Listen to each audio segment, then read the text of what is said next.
Peace and blessings, family.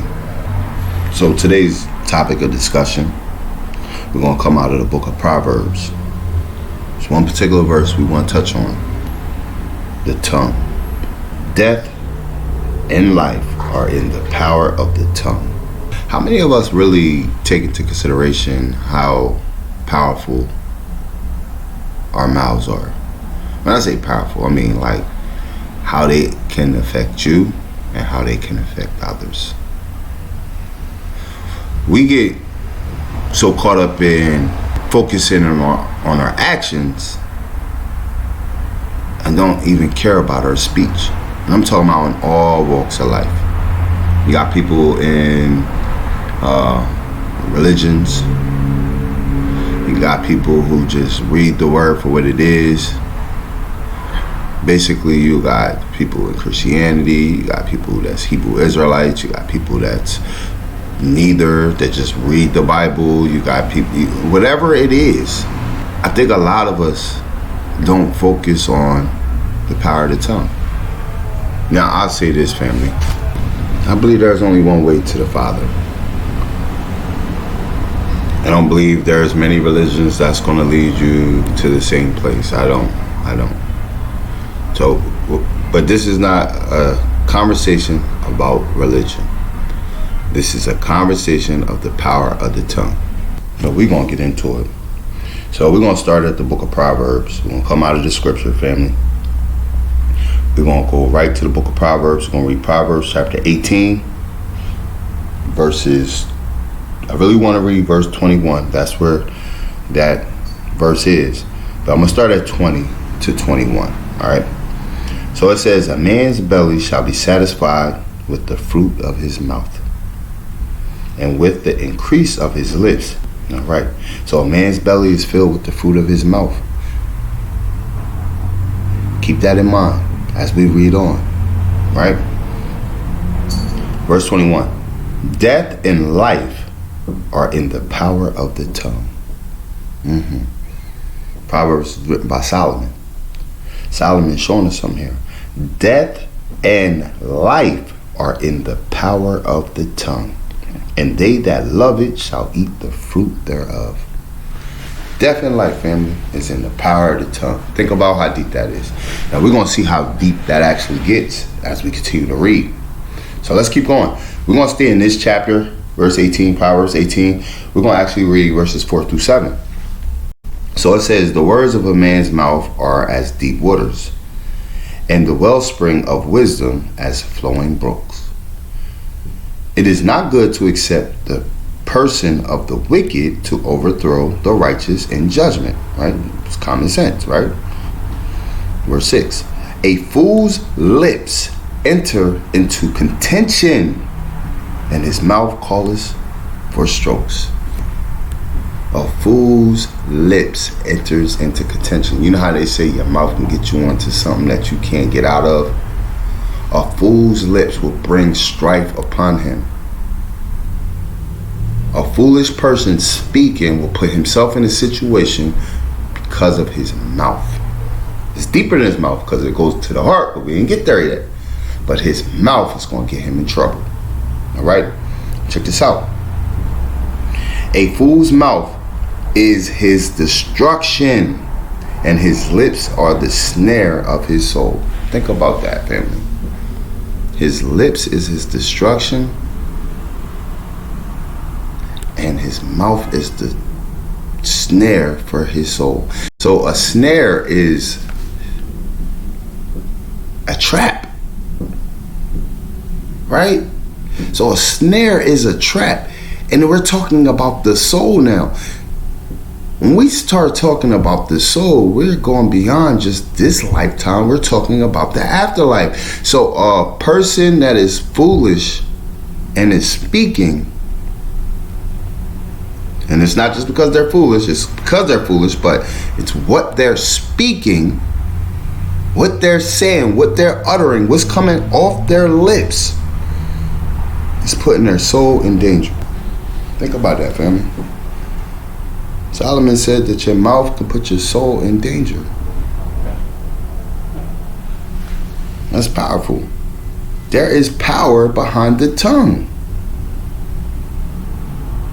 Your tongue can condemn you. Your tongue can put you in a situation where you can't get out of in this lifetime and in the next lifetime. When I say the next lifetime, I'm talking about judgment. I'm not talking about that reincarnation stuff. I'm talking about judgment. When you go before the Creator, your lips may say something that you'll be held accountable for. Think about that. The power of the tongue. The power of the tongue. Verse 8. The words of a talebearer. So a talebearer, somebody who tells tale, who bears a tale, right? And we know a tale could be considered a lie as well, right? So the words of a talebearer are as wounds, and they go down into the innermost part of the belly. The words of a talebearer is as wounds. So the talebearer is wounding themselves. A wound, that's a stabbing, a shot, it's when your flesh is cut open and you're bleeding. He said the talebearer's words are as wounds. They are bringing harm to something, whether it's himself or to other people. You think about it. You start a bogus rumor about somebody, right?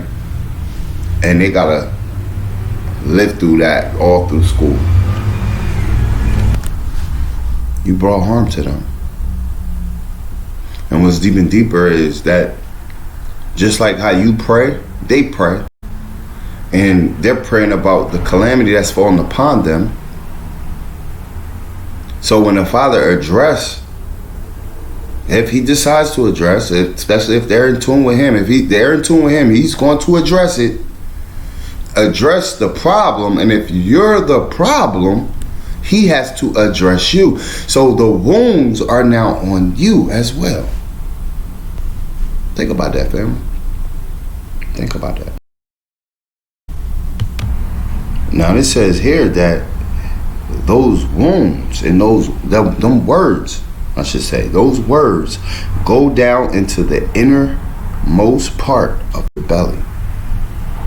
Now we seen right here, when we started, it says that a man's belly shall be satisfied by the fruit of his mouth. You know the saying, you are what you eat? When you read this in this context, you are what you speak. Because what you're speaking is from your heart. When you speak it, you just showing everybody what's truly on your heart. So yes, your mouth you have to watch, but the real message here is you gotta fix your heart. Because the heart is gonna speak through the lips. Let's keep going. We're gonna go to the book of Proverbs, chapter 10. We're gonna read verses 18 through 21. And it says, he that hides hatred with lying lips, and he that uttereth a slander is a fool. Well, let's think about that right there for a minute. He that hides hatred with lying lips is a fool, right? He that hides hatred with lying lips is a fool. So we know right off the rip, you shouldn't lie. The Bible tells you, don't lie. Satan is the father of lies, so you shouldn't lie. And we also see that we shouldn't have hatred. You also love your enemy. You don't love the spirit that's on them, that's controlling them, but you can have a love that is a human being, and that person has to get through this thing we call life and then go before a judge. So let me not put a burden on them. I can love them in ways where I can help them out. I don't have to deal with them, but I can love them in ways where I can help them out. Like, meaning if they have a question, say if somebody you don't like and they have a question pertaining to the scriptures on how to live their life, because you don't like them, you don't answer them? Nah, you should always. Yahushua rivals was the Pharisees, but he took the time to speak to them. He took the time to teach them. Right? So, even though these are your enemies, you do things that show that you love mankind, not love the spirit on them, right? So I'm saying this for a reason. You should not hate people. You shouldn't. So right there we see something big right there. It says that the one that hides his hatred with lying lips. So if there's hatred, it's on your heart. You should bring it to the forefront. You shouldn't hide it, first and foremost. You shouldn't hide it. I mean, you can mask it in a way in your mind. You can mask it in a way where, like, I don't want people to know, but it's fake. If you think about it, that's fake. You're hiding your hatred. You shouldn't have the hatred. You should address the hatred that's on your heart. But you shouldn't hide it with lying lips. Because now you're committing a sin of lying. What's that sound like? Hiding the hatred with lying lips.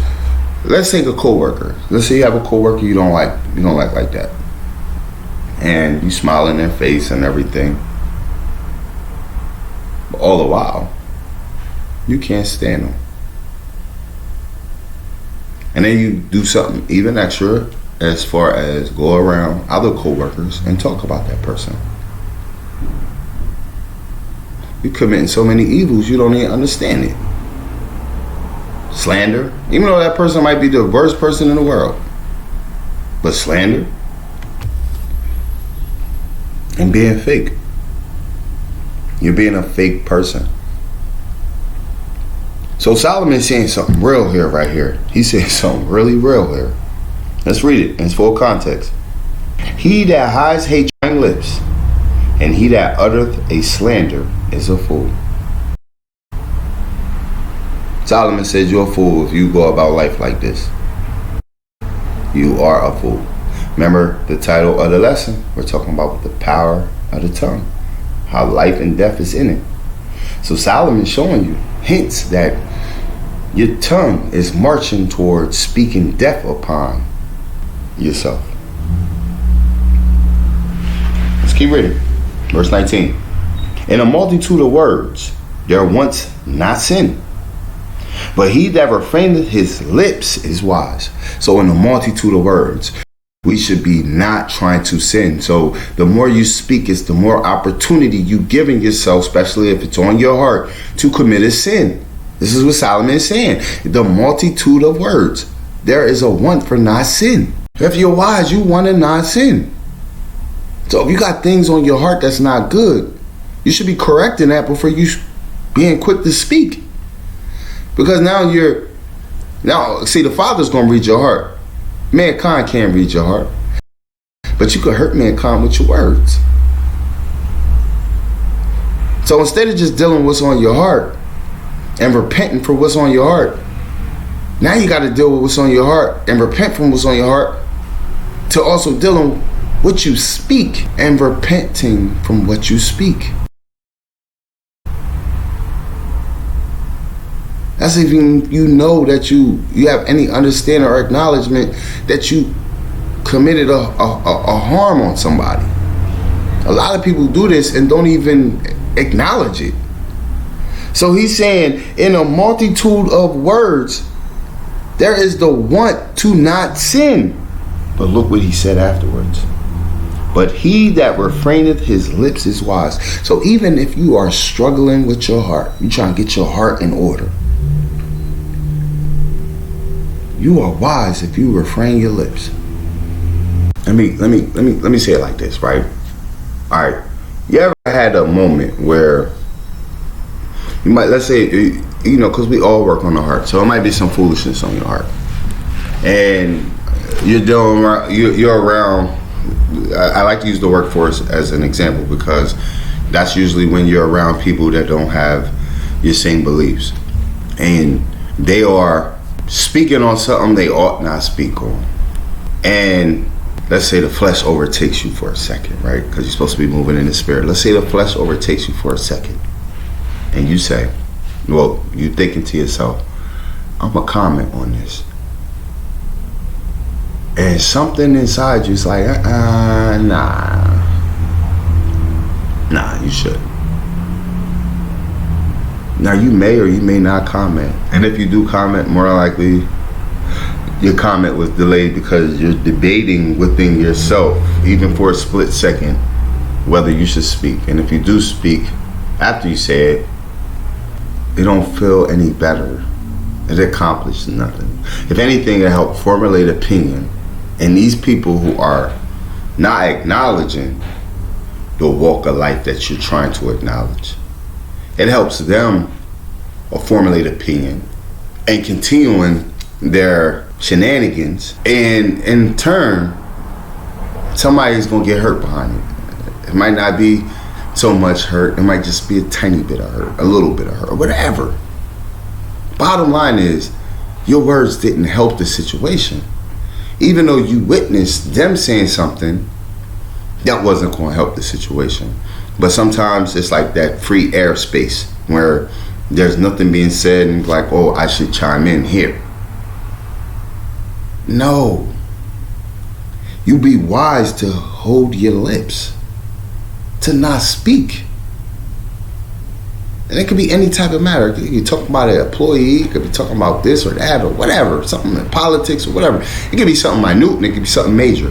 I'm just saying, you'll realize, especially if you listen to this, you'll realize when you're dealing with people that's not of your belief, there's going to be moments where the spirit that Yah has placed on you has got you like, don't even speak on that. How is what you're going to say going to edify me? And there might be employees we already tried to give the truth to before. Try to give them that understanding, right? But we see that they don't want to hear it. So it's like catching a pearls with swine, but you still got to deal with these people. I'm not saying don't talk to them. Just watch your talk when you're talking with them and what they're talking about. There's power behind the tongue. Family, I speak to myself too. Trust me, I do. Because, you know, the closer we get to the Father, the longer we be in this walk, the crazier the obstacles get. If somebody told you there's no obstacles, they're a liar. Because we don't wrestle against flesh, we wrestle against spirit and principalities and high places. It's a spiritual war. So everybody has their level of obstacles. If you're on this level, Satan knows he's coming at you on this way. If you're on that level, Satan knows he's coming at you on that way. You get what I'm saying? So this is just so we understand the power of the tongue.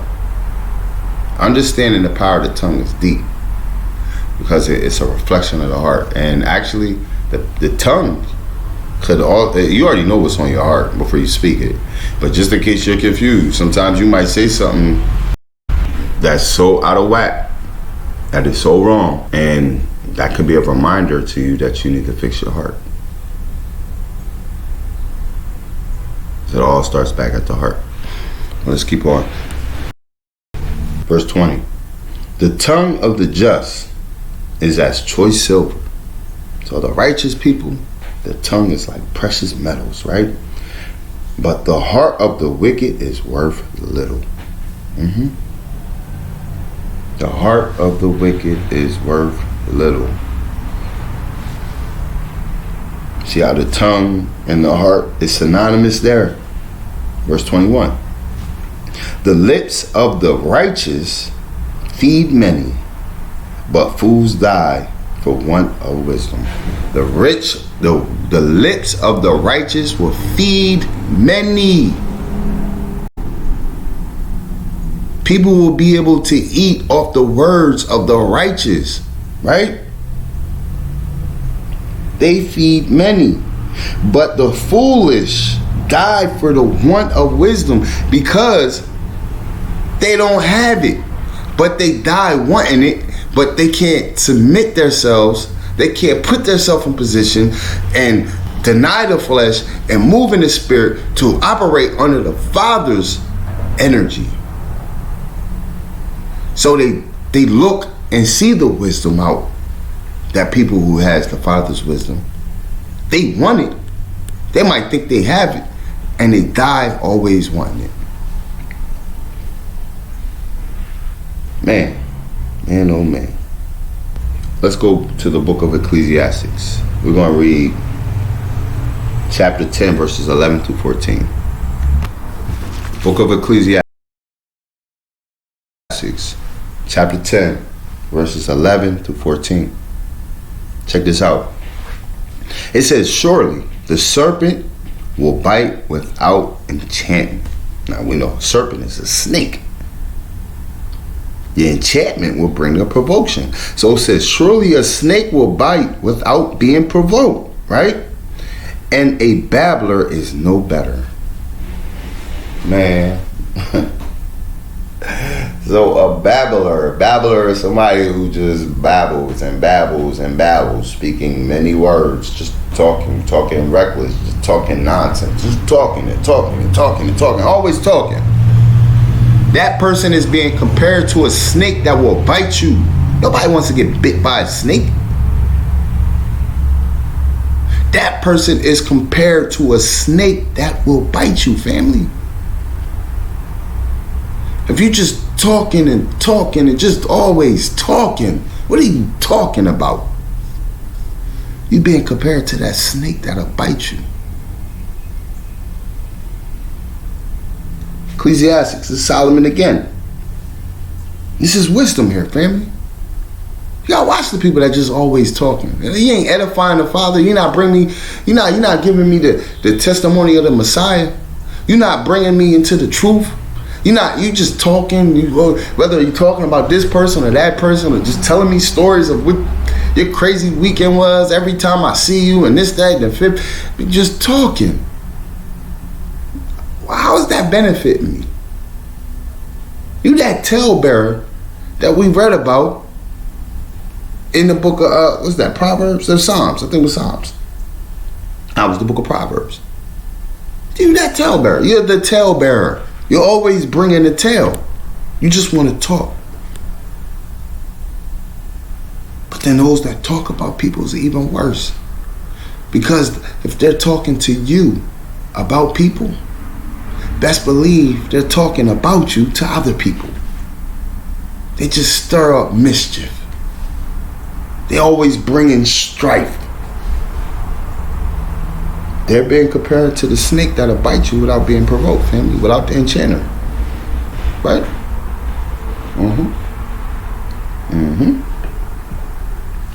Yep. So Solomon's saying something deep right here. He's saying something really deep. Let's keep reading. Verse 12.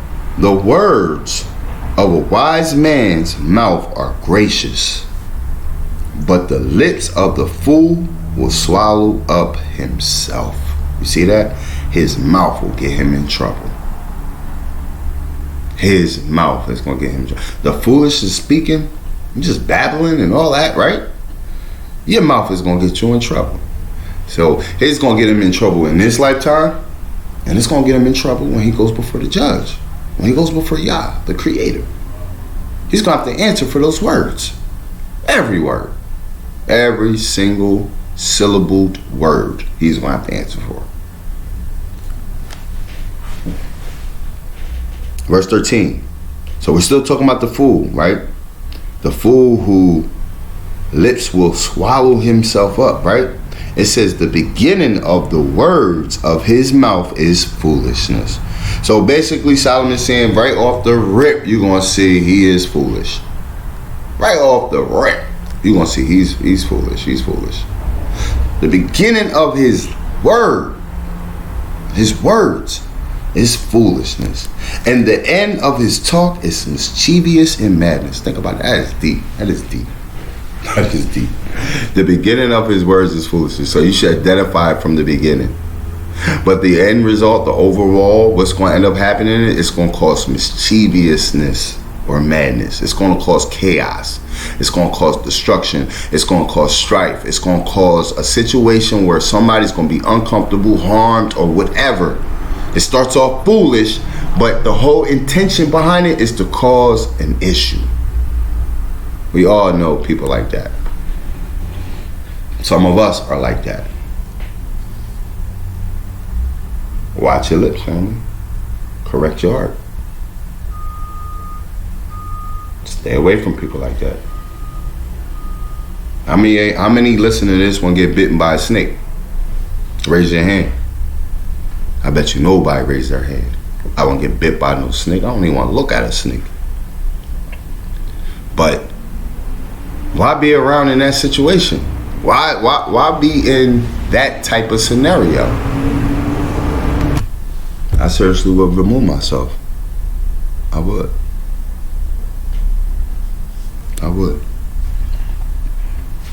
Let's keep on. Verse 14. A fool also is full of words. A man cannot tell what shall be. So a fool also is full of words. We've seen this speaking of the babbling. Always babbling, right? We also see that in many words, there is the want to not sin. So a foolish person is speaking. A foolish person is speaking. Now, there's going to be some people that might be considered foolish and don't speak much. But guess what? That means that the foolish person that's not speaking is wiser than the foolish person that is speaking. Because he's speaking foolishness. At least the person with the foolish heart that isn't speaking can hopefully take the time to correct his heart. So when it's time to speak, it's not foolishness. Y'all might be saying, what is foolishness? All right, yeah, we're going to get into all of that. We know it's lying, slander, and all. It's a lot. Trust me, it's a lot. But it's much wisdom in keeping your lips sealed sometimes. You ain't always got to speak. Let's finish 14 now. It says, so a fool also is full of words. A man cannot tell what shall be. So a man is not going to understand what he's saying. He's full of words, right? And what shall be after him? After he's done talking, you still it doesn't make sense. If you're really truly listening and you're in tune with the Father and you just see this as foolishness, you're just looking at him like, what? What did you just say? What was the point of saying all that, right? Who can tell him, right? Solomon said, who can tell this man? Who can tell this man what this man just said? That's foolishness. Straight up foolishness.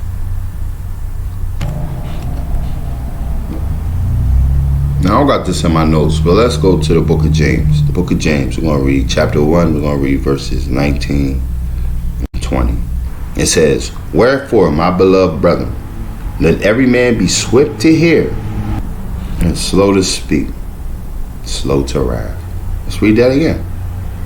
Let every man be swift. Swift means quick. So let every man be quick to hear and slow to speak.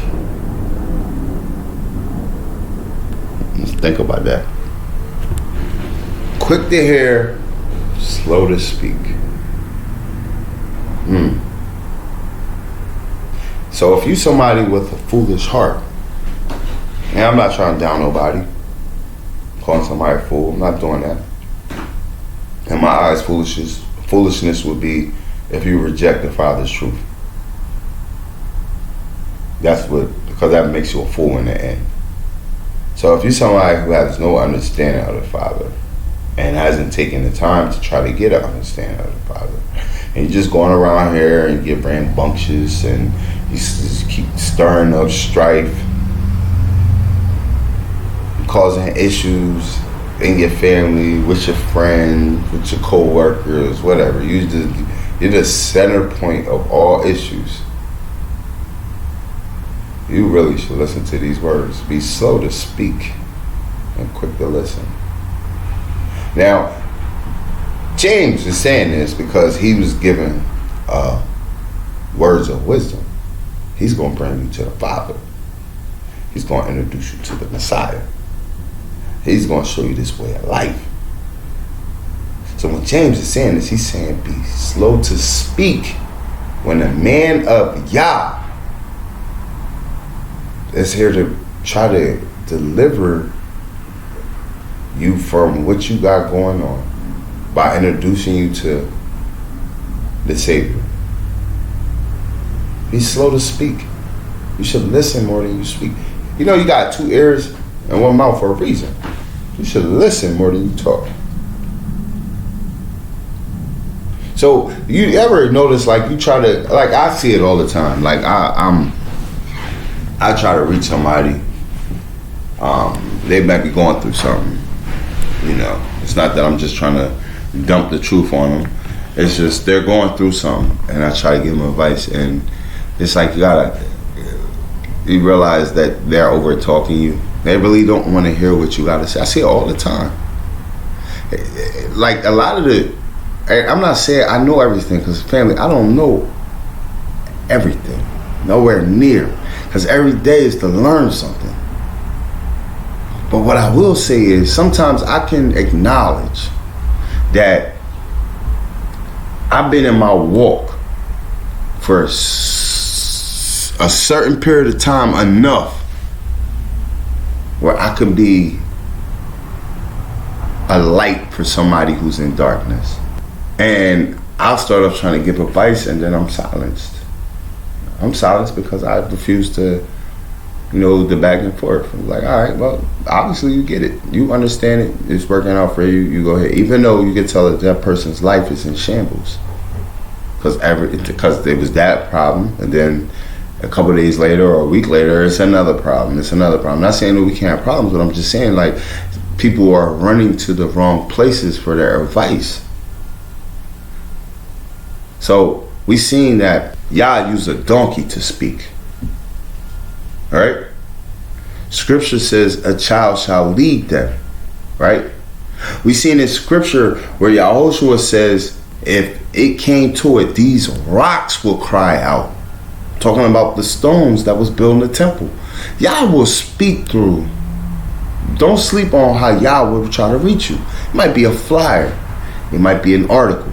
It might be a post. It could be whatever. And if you shun it because you're looking at the messenger all the time, but you trust that person sweating up in the pulpit that's just worried about getting your money over because the Father can't reach him because they already show who their God is. I'm not talking about all pastors. I'm talking about those, especially those prosperity speaking pastors who's always passing the collection plate. That's their God. That's their God. That's for a whole other lesson. And that whole paying tithes thing, that's for a whole other lesson. But what I'm saying is, we would trust them more than we would trust another avenue that the Father might try to reach you. That's scary, family. That's scary. So being slow to speak and quick to listen. Let me finish it out. I was good with just that, but let me finish the rest of the verse out. It says, wherefore, my beloved brother, let every man be swift to hear, slow to speak, and also be slow to wrath. Don't be so quick to get all mad. Take a breath. It's like we discipline a child. Like, it's probably good to, if the child does something that requires discipline, it's probably good to take a few breathing moments and really collect your thoughts. So when you do discipline a child, because I do agree with disciplining a child, but you're not doing it out of emotion. Because if you do it out of emotion, you can hurt the child. And you can be overpowering with your discipline to a point where it's not even just discipline no more, it's abuse. Right? So don't be so quick to wrath. For the wrath of men worketh not the righteousness of Yah. Hallelujah. The wrath of men. So if you are in your emotions and you bringing forth your wrath, don't say that the Father has done it. Don't say that the Father approves of it. Don't say it's good. You operating under the flesh right now. But let's keep going. Let's keep going. I got this book I want to read because we're sitting here talking about, the words we speak. Words we speak. And I'm going to break this up. I'm going to keep it short. I'm going to finish this lesson, but it's going to probably be like 4 parts. Because I don't want it to be too long. Just want like little short messages.